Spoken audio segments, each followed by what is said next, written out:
கடலலை கொஞ்சும் திருச்செந்தூரில் விஸ்வரூபமே வேலையா பழமுதி சோலை அறுபடை வீடும் புண்ணிய தரிசனம் முருகையா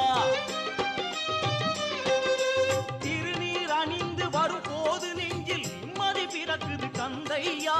முகனே சிவனார் மகனே உன்னை பாட பாட சுகமாகுதையா